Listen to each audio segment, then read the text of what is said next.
강영월 목사님께서 감사하는 삶이란 제목으로 설교해 주시겠습니다.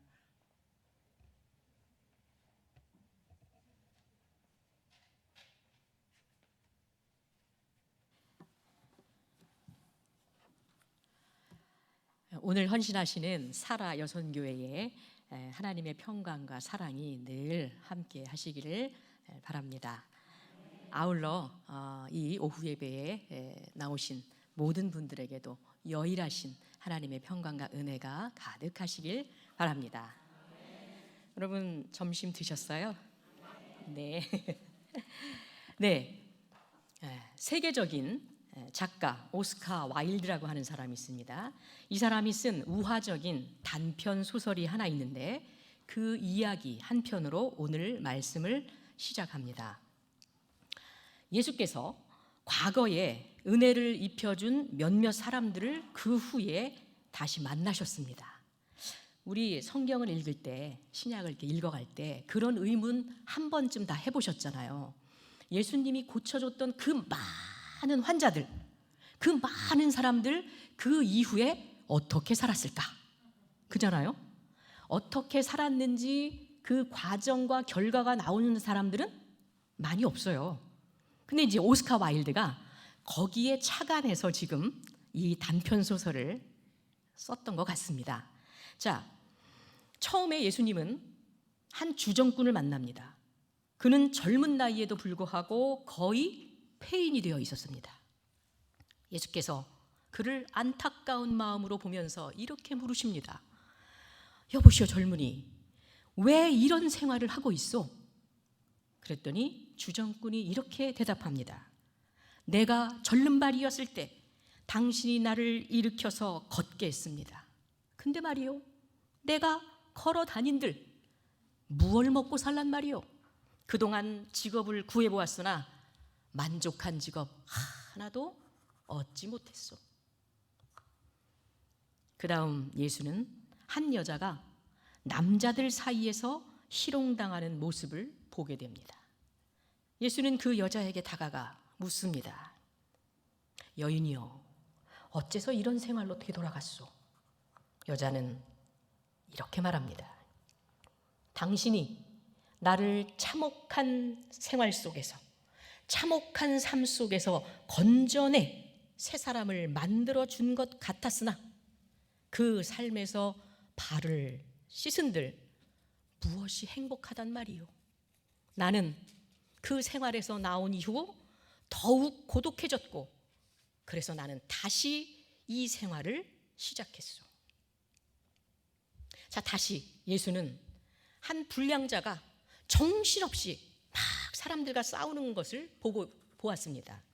그래서 예수는 그에게 다가가 또 물었습니다. 이보시오 청년, 어째서 이런 생활을 하고 있어? 불량자는 예수를 보고 말합니다. 나는 당신이 눈을 뜨게 해준 소경이었소. 그러나 눈을 뜨고 뭘 보라는 것이오? 보이는 것이 모두 신경을 돋고 귀찮고 화나는 세상 아닙니까? 나는 결국 화풀이도 하고 마구마구 치고 받고 이 생활이 내게 주어진 길이라고 생각했어. 오스카 와일드는 누가복음 17장 10명의 문둥병자 이야기에서 이 이야기, 이 소설의 영감을 받았을지도 모르겠습니다. 이건 제 생각입니다. 누가복음 17장입니다. 예수께서 예루살렘으로 가실 때 사마리아와 갈릴리 사이로 지나가시다가 한 촌에 들어가시니 문둥병자 10명이 예수를 만나 멀리 서서 소리를 높여 가로되 예수 선생님이여 우리를 긍휼히 여기소서 하거늘 보시고 가라사대 가서 제사장들에게 너희의 몸을 보이라 하셨더니 저희가 가다가 깨끗함을 받은지라.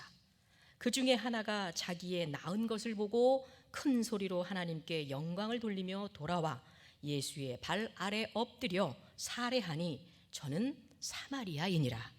예수께서 대답하여 가라사대 10사람이 다 깨끗함을 받지 아니하였느냐? 그 9은 어디 있느냐? 이 이방인 외에는 하나님께 영광을 돌리러 온 자가 없느냐 하시고 그에게 이르시되 일어나 가라, 내 믿음이 너를 구원하였느니라 하시더라. 문둥병자들은 예수 당시에 하나님께 벌받은 사람들로 여겨져서 완전히 가정과 사회에서 단절되어 생활해야 했던 그런 정말 불쌍한 사람들이었습니다. 율법적 정결의식에 지독하게 철저했던 유대인들이었기 때문에 사람들 눈에라도 띄면 이 문둥병자들은 바로 돌에 맞아 죽어도 괜찮은 그런 사람들이었습니다. 죽어도 그 책임이 그들에게 있는 거지 그들을 죽인 사람들에게 책임이 있는 게 아니에요. 왜? 하나님의 벌받아서, 하나님께 벌받아서 그들이 문둥병을 얻은 거기 때문입니다. 그런 문둥병자 10명이 예수에게 가까이 다가오지 못합니다. 다가오면 안 되니까, 죽으니까. 그래서 멀리 서서 예수를 바라보고 소리칩니다. 주여, 우리를 구해 주소서. 주여, 우리를 구해 주소서. 주여, 우리를 구해 주소서라고 외친 그 10명의 문둥병자들의 외침은 얼마나 간절했겠습니까? 고쳐주면 땡큐, 안 고쳐줘도 괜찮은 그런 수준이 아니지 않습니까? 고쳐주세요라고 하는 간절한 열망과 염원이 들어있는 거예요. 기도가 들어있는 거예요. 네. 예수께서 그들을 보시고 딱하고 불쌍한 처지를 아시니 그들에게 이르시되 한마디 말씀하십니다. 너희 몸을 제사장에게 보이라. 굉장히 심플합니다. 주여, 저희를 고쳐주십시오. 주여, 저희를 구해주십시오라고 하는 이 문둥병자들의 열망은 굉장히 간절했어요. 그리고 문둥병이 어떤 병입니까? 병 중에 병. 하나님께서 주신 최고의 벌이라고 여겨졌는데 이 유대인들에게는. 그런데 이 병 중에 병이고 굉장히 끔찍한 어려운 질병을 고쳐달라, 구해달라고 그러는데 예수님께서 뭐라고 말씀하세요? 너희 몸을 누구에게? 제사장에게 보이라. 보이라. 단 한마디예요. 만져주는 것도 아니고 씻어주는 것도 아니고 뭘 어떻게 해주는 게 아니에요. 말씀으로 너희 몸을 제사장에게 보이라. 근데 여러분, 이 제사장에게 몸을 보이라는 말씀에는 굉장히 중요한 의미가 들어있습니다. 어떤 의미가 들어있느냐? 이미 너희 몸은 온전해졌다라고 하는 은혜의 말씀이요 선언입니다. 구해주세요. 구해졌다. 예수님, 저희를 구해주세요. 구해졌다.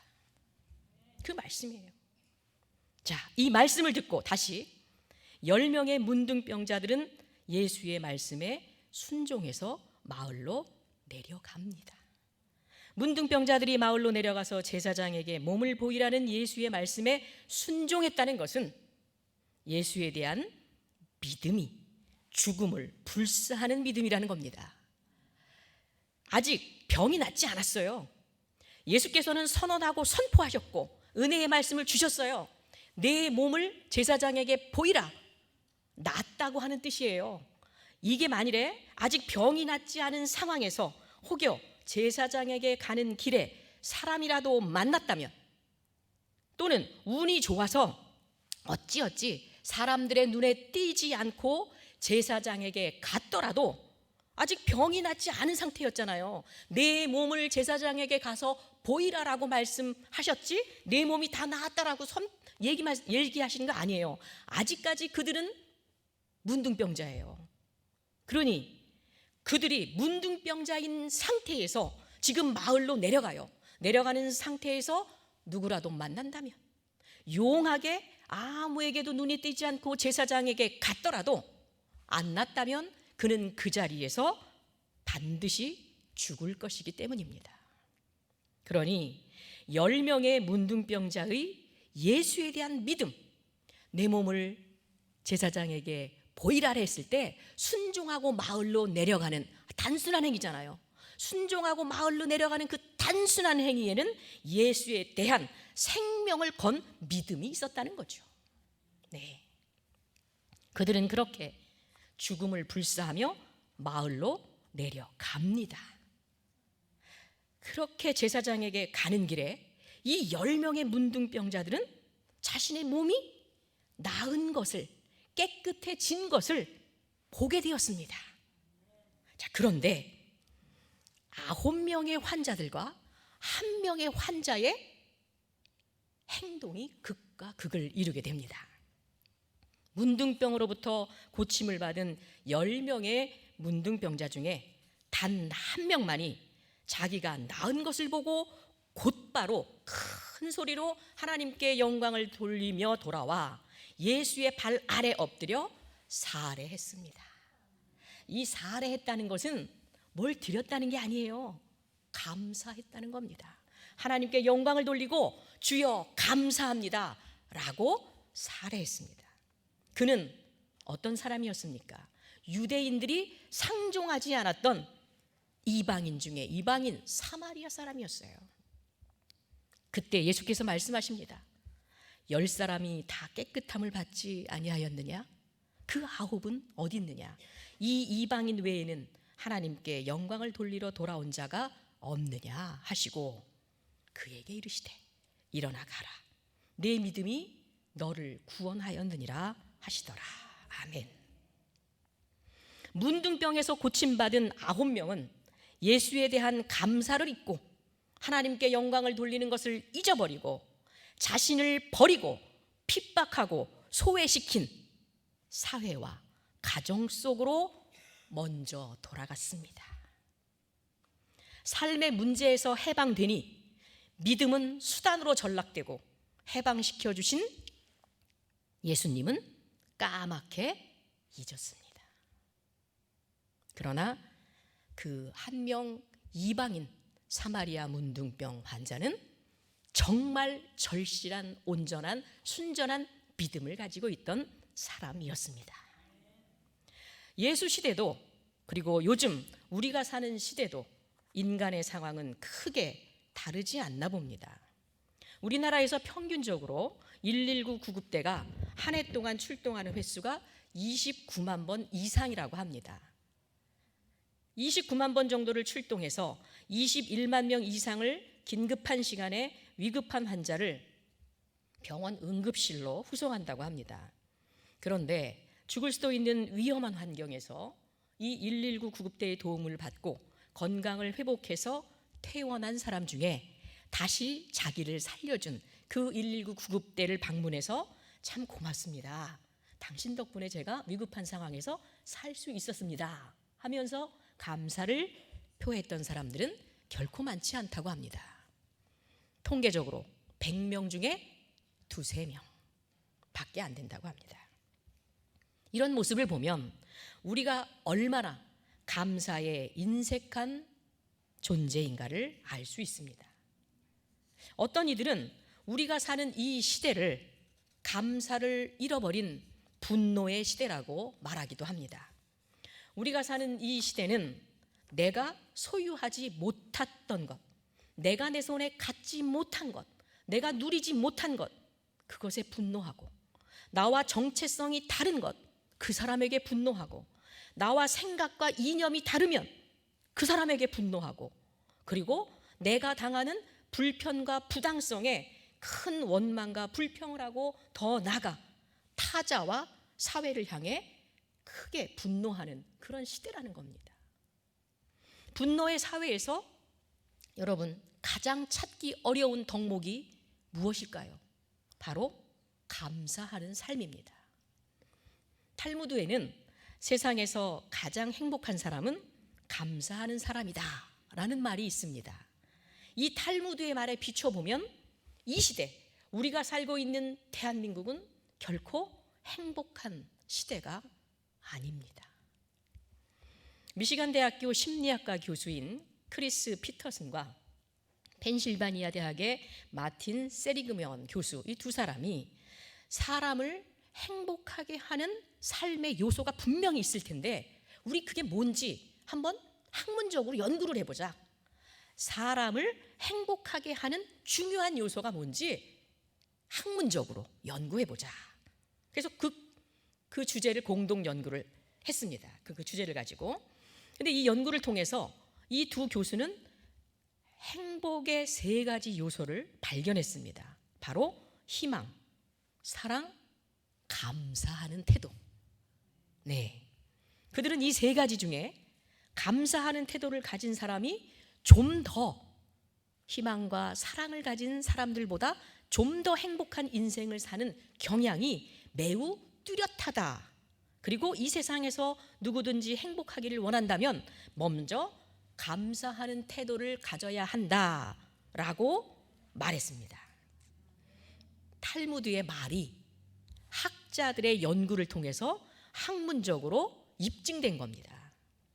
우리가 자족하고 행복하기 위해서는 무엇보다도 먼저 감사하는 마음을 가져야 합니다. 감사는 우리의 삶의 외피를 둘러싸고 있는 고난의 껍데기 안에 숨겨진 축복을 찾아내는 힘이기 때문입니다. 영국의 신학자 매튜 헨리라는 사람이 있습니다. 이 사람이 이렇게 말합니다. 감사는 더하기와 같아서, 플러스죠. 더하기와 같아서 모든 것에 감사하면 거기에 하나님의 축복이 더해진다. 어떤 일이든 어디서든지 감사하면 더하기의 축복은 반드시 따른다. 그러나 반대로 원망과 불평은 빼기와 같아서, 마이너스와 같아서 있는 것까지 빼앗기고 없어진다 라고 말했습니다. 이것이 바로 감사의 특별 계산법입니다. 수학 법칙에서는 5 더하기 2는 뭐예요? 7입니다. 그죠? 그런데 성경에서는 5 더하기 2에 감사를 더하면 5000 플러스 알파가 된다는 것을 보여주셨습니다. 어린아이 하나가 보리떡 5개와 물고기 2마리, 그것을 예수께 드렸죠. 그랬더니 그것을 예수님께서 받으시고 하늘을 향하여 축사, 감사기도를 하신 거죠. 그리고 떼어서 물고기와 떡을 나누니 5,000명이 먹고도 12바구니, 12광주리가 남는 놀라운 일이 일어난 겁니다. 플러스 알파죠. 5,000 플러스 알파. 이것이 감사의 기적적인 계산법입니다. 자, 우리의 시력은, 여러분 눈 좋습니까? 네, 우리의 시력은 이렇게 나눕니다. 이게 맹인은 빼고, 이게 안 보이는 시각장애인을 빼고요. 그래도 볼 수 있는 사람 중에 우리의 시력을 생맹, 약시, 근시, 원시, 그리고 온전한 시력, 건강한 시력, 이렇게 나눌 수 있습니다. 우리가 하나님께 드리는 감사도 이렇게 나눌 수 있습니다. 생맹 감사, 약시적 감사, 근시적 감사, 원시적 감사, 그리고 온전한 감사. 자, 그러면 생명의 감사는 뭘까요? 생명적 감사는 감사할 거리가 안 보여요. 안 보여요. 우리 여기 이렇게 건강검진 가실 때 검사하잖아요. 생명인지 아닌지. 근데 안 보입니다. 그죠? 약시는 감사는 보고 싶어도 못 봅니다. 눈이 약하니까. 근시 감사는 눈앞의 감사만 보입니다. 당장의 감사. 원시 감사는 남의 감사는 보이는데 자기 감사는 안 보여요. 쟤 이렇게 축복을 받았어. 감사하겠다. 나는 그 자기 건 못 보는 거죠. 그러니까 자기는 불행해져요. 생명 감사, 약시 감사, 근시 감사, 원시 감사, 이 모두는 감사는 감사예요. 그러나 진정한 감사는 아닙니다. 그러면 진정한 감사, 온전한 감사는 무엇일까요? 이 온전한 감사는 무엇을 감사해야 하는지, 어떻게 감사를 해야 하는지, 누구에게 감사를 해야 하는지를 잘 알고 알기만 하는 것이 아니라 그것을 삶으로 실천하는, 감사의 삶을 살아내는 그런 것입니다. 우리는 온전한 감사를 드려야 합니다. 자, 그러면 온전한 감사를 드린다는 것은 어떻게 드리는 걸까요? 그런 문제가 남지 않습니까? 온전한 감사를 드리는 것은 어떻게 드리는 걸까? 자, 먼저 당연한 것들에 감사를 해야 합니다. 당연한 것들. 세상에 당연한 것은 없다. 당연한 공기, 당연한 흙, 당연한 별, 당연한 꿈, 당연한 내일이란 없다. 이 유명한 광고 카피입니다. 많이 들으셨죠? 언제? 코로나 시국에. 틀면 나오는 광고였어요, 이게. 당연한 것은 없다, 세상에. 당연한 공기, 당연한 흙, 당연한 별, 당연한 꿈, 당연한 내일. 몇 년 전 모 그룹이 광고했던 광고 문구입니다. 그렇습니다. 세상에 당연한 것은 하나도 없음을 우리는 경험했습니다. 코로나를 통해서. 우리가 숨쉬고 살아가는 그 모든 것들이 당연한 것이 아니었습니다. 우리가 살아가는 그 하루하루가 하나님의 은혜였고 기적입니다. 수도꼭지를 틀면 맑은 물 나오는 거 당연한 거 아니에요. 당연한 겁니다. 그런데 그 당연한 것이 아닌 시대를 우리는 살고 있습니다. 지금 창문을 통해서 들어오는 밝은 빛, 매일 무탈하게 자고 깨는 것, 사랑하는 가족이 곁에 있고 건강하게 생활하는 것, 사랑하는 사람과 밥 먹는 거, 어제와 같은 평범한 하루, 이런 모든 것들이 하나님께 감사해야 할 당연한 거라는 거죠. 자, 그 다음에 또 어떻게 감사해야 되나? 온전한 감사는 어떤 것일까? 두 번째, 어떠한 상황 속에서도 감사해야 된다는 거죠. 어떠한 상황 속에서도 감사 가능한 상황만 감사를 하는 게 아니라 어떠한 상황 속에서도 감사해야 합니다. 나치 독일 치하에 악명 높았던, 여러분들 다 아실 거예요. 악명 높았던 아우슈비츠 포로 수용소, 이게 폴란드에 있는데, 이 가스실 벽엔, 여러분 가스실 벽이라고 하는 건 뭐예요? 그냥 그 포로 수용소 방에 있는 게 아니라 가스실에 있다는 건 이제 죽는 거예요. 거긴 죽는 현장이에요. 가스만 나오면 죽는 거니까. 가스실 벽에, 그 죽음의 현장인 벽에 손톱으로 빡 피가 나게 긁어서 쓰여진 글씨가 있습니다. 그 글씨가 어떤 것이냐? 시편 23편 1절입니다. 여호와는 나의 목자시니 내게 부족함이 없으리로다. 고통스럽고 두렵고 죽음을 목전에 둔 그 이름 모를 어떤 익명의 신앙이니 여호와 하나님이 나의 목자이시니 그것으로 만족하다 고백하는 겁니다. 죽으면서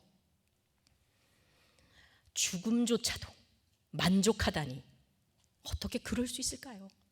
저는 생각해 보았습니다. 이 익명의 이 사람 어떻게 그럴 수 있었을까? 자, 감옥과 봉쇄수도원의 생활은 별로 차이가 없습니다. 여러분 중세에 봉쇄수도원 있잖아요. 그런데 그게 감옥하고 별로 차이가 없었다는 겁니다. 지금도 이제 봉쇄수도원이 있는데 물론 중세처럼 그렇게 아주 무섭게는 하지 않겠지만 여전히 봉쇄수도원은 들어가면 나오지 못합니다. 감옥처럼 갇혀서 생활해야 됩니다. 엄격한 규율과 규칙 아래. 그런데 이 감옥과 봉쇄수도원은 그 환경이 비슷해요. 생활도 비슷하고. 근데 감옥도 일단 들어가면 함부로 나올 수 없고 봉쇄수도원도 일단 들어가면 함부로 나올 수 없습니다. 감옥도 봉쇄수도원도 결코 자유롭지 못한 폐쇄 공간입니다. 그런 감옥과 봉쇄수도원의 차이는 단 한 끗 차이입니다. 그게 뭘까요? 바로 감사입니다. 거친 식사, 험한 잠자리, 제어된 자유 등 환경은 똑같습니다. 그러나 감옥에서는 불평과 남의 탓만이 가득하고 수도원은 감사로 하루가 시작되어 감사로 하루가 마감됩니다. 그래서 감옥엔 불평과 비탄이 가득하지만 봉쇄수도원에는 기쁨이 가득한 것입니다. 포로 수용소 가스실에서 죽음을 목전에 두고서 여호와는 나의 목자이시니 내게 부족함이 없다라고 고백한 그 믿음의 사람은 수용소의 그 엄혹하고 두려운 환경 속에서도 매일같이 하나님께서 함께 하심을 믿고 감사했기에 마지막 죽음의 순간에 그런 고백을 벽에다 자기의 손톱으로 피나게 한 자 한 자 새겨 넣을 수 있었을 겁니다. 자, 어떠한 환경 속에서도 우리는 감사해야 합니다. 이제 마지막으로 우리에게 주신 모든 것에 감사해야 합니다. 우리에게 주신 모든 것에 자기 눈에 좋은 것, 자기 마음에 드는 것만 감사하는 게 아니라 내 눈에 들지 않고 내 마음에 들지 않는 것조차 감사해야 된다는 겁니다. 이게 온전한 감사라는 거죠. 어느 중년 부인의 실제 간증 이야기입니다. 실제 이야기죠. 이 남편은, 그녀의 남편은 너무너무 술을 좋아했기에 1년 365일 매일매일 술 먹었습니다. 기분이 좋은 날이면 기분이 좋아서, 기분이 나쁜 날이면 기분이 나빠서, 그리고 아무 일 없는 날이면 아무 일이 없으니까, 또 특별한 일이 있으면 특별한 일이 있으니까 그때는 당연히 먹어야 되죠. 그런 사람입니다. 그러니까 365일 술 안 먹을 핑계가 없어요. 매일 술 먹을 핑계들이 있는 겁니다. 더구나 술 먹는 것까진 좋은데 이 사람 술이 만취가 되어서 들어오는 날이면 집안을 난장판으로 만들어서 그 부인이 여간 고역이 아닙니다. 그러던 어느 날 부인은 여느 때처럼 남편이 술 먹고 들어와서 그냥 난장판으로 만들어 놓은 그 집을 다 하나하나 정리를 하고 나서 잠든 남편 옆에 이렇게 앉아 있었어요. 자, 앉고 싶지도 않지 않습니까? 근데 이분은 참 착했나 봐요. 그 술 먹어서 이제 잠드는 그 남편 옆에 이렇게 이제 앉습니다. 그랬더니 주르르 눈물이 포를 타고 흘러내리는데 기도를 합니다. 이 부인이. 근데 신세 타령이 먼저 나오기 시작합니다. 하나님, 제가 하나님한테 뭘 그렇게 잘못했길래 이렇게 살아야 됩니까? 제가 언제까지 이렇게 살아야 할까요? 라고 하는 신세 타령이 나오더랍니다. 근데 그때 문득 이 부인의 이 뇌리에 우리 목사님께서 오늘 설교하신 게 생각이 나는 거예요. 어떤 설교냐? 감사함으로 기도해야 하나님께서 들어주신다. 그날 그렇게 목사님께서 설교하셨나 봐요. 근데 그게 딱 생각이 나는 거예요. 그래서 이렇게 기도했답니다. 하나님, 제가 아무리 눈을 씻고 봐도, 아무리 생각을 해봐도 감사할 일은 아무것도 생각나지 않지만 그래도 어쨌든 감사해 볼랍니다. 그러면서 이렇게 가만히 있는데 이런 생각이 나더래요. 야, 그래도 내가 과부보다 낫지 않냐? 그거 감사해야지. 과부가 아니어서 감사합니다. 그리고 지금은 남편이요, 지금은 적골이지만 언젠가는 이 사람이 사람이 될지도 모르니까 그것도 감사하다. 그리고 고주망태가 되어서도 자기 집을 찾아오니까 남의 집 가지 않고 그것도 감사하다. 신기한 일이다. 그리고 특별히 주일날 내가 교회 나가는데 지는 안 나가면서도 나한테 뭐라고 하지 않으니까 그거 감사하다. 그러니까 감사하더래요, 진짜. 그렇게 꼬리에 꼬리를 무는 감사하다는 생각을 하니까 눈물이 타고 내리는 볼이 갑자기 봉긋 쓰면서 배시시 웃음이 되어나더라는 거예요. 근데 그때 이 부인이 웃을 때, 배시시 남편을 내려다보고 웃을 때 남편이 눈을 번쩍 떴어요. 자, 한밤중에 혼자 앉아서 자신을 극히 내려다보면서 빙긋이 웃는 아내를 봤을 때 이 눈뜬 남편이 얼마나 무서웠겠어요. 안 무서울까요? 저라면 되게 무서웠을 것 같아요. 그러니까 화들짝 남편이 놀래가지고 여보 왜 웃어? 이렇게 물었어요. 왜 웃는 거요? 그랬더니 남편의 물음에 아내가 대답했습니다. 제가 생각을 해보니 당신하고 사는 게 너무 고마워서요. 믿지도 않을 말을 하는 거예요. 남편이 들을 때. 도저히 부인의 말을 믿지 못하겠다는 표정을 하는 남편에게 부인이 감사하게 생각하는 것을 자기가 이제 기도 중에 느낀 거를 하나하나 진심 어리게 얘기를 해줬어요.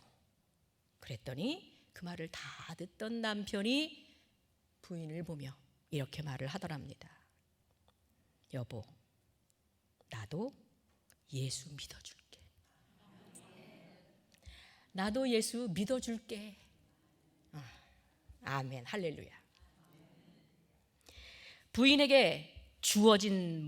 부인이 부인에게 주어진 모든 것에, 그것이 비록 고난일지라도, 자기 마음에 안 드는 것일지라도, 내다버리고 싶은 것일지였어도 감사를 하니 하나님께 그것이 응답되어서 남편이 변하고 새 사람이 되었다라고 하는 실제 간증입니다. 오늘 말씀에서 바울은 우리에게 이렇게 이르고 있습니다. 그리스도의 평강이 너희 마음을 주장하게 하라. 너희는 평강을 위하여 한 몸으로 부르심을 받았나니 너희는 또한 감사하는 자가 되라.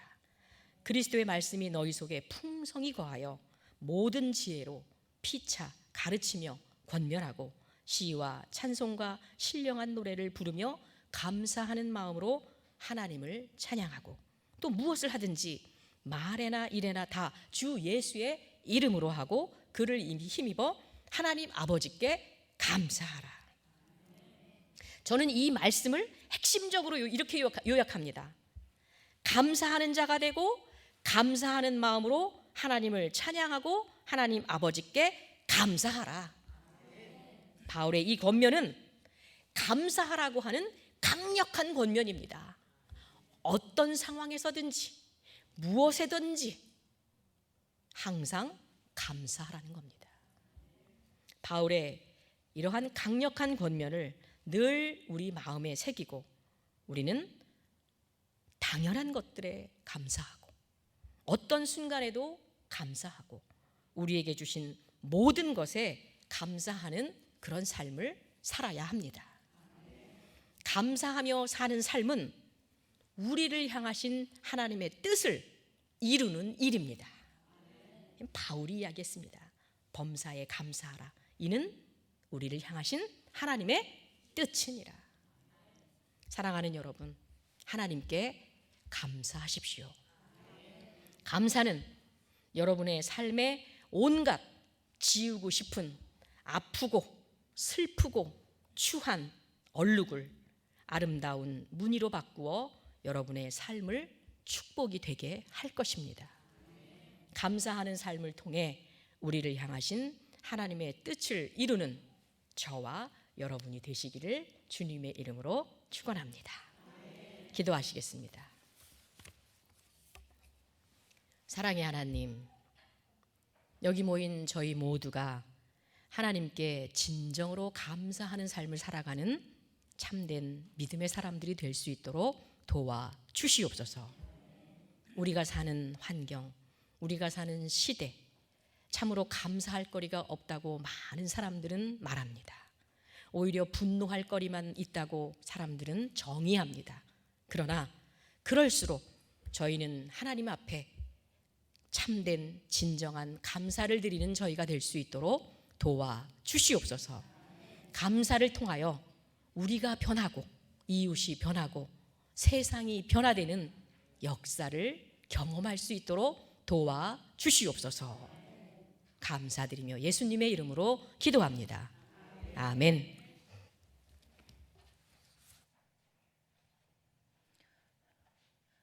목사님, 진심으로 감사드립니다.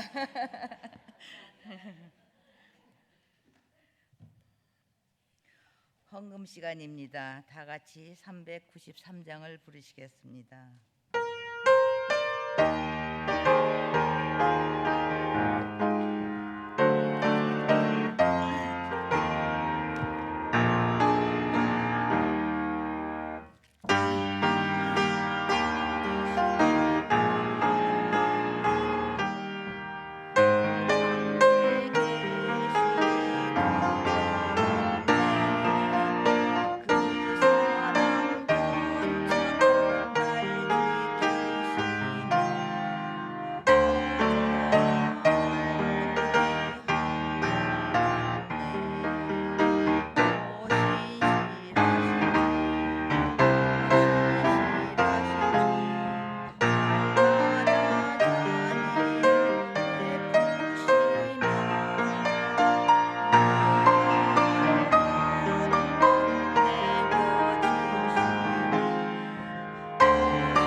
김영국 권사님이 헌금 기도해 주시겠습니다.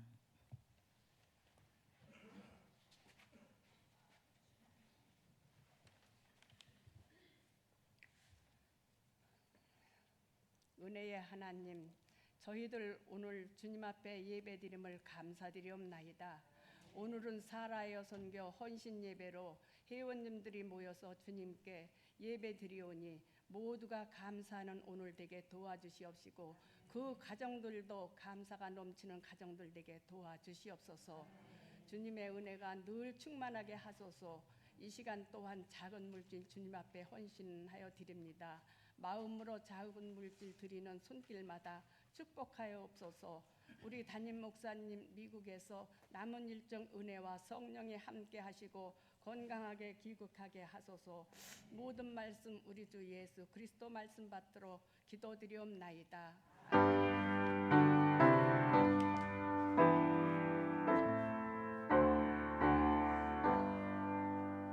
강영옥 목사님께서 광고해 주시고 축도로 사라여 선교회 헌신 예배를 마치겠습니다.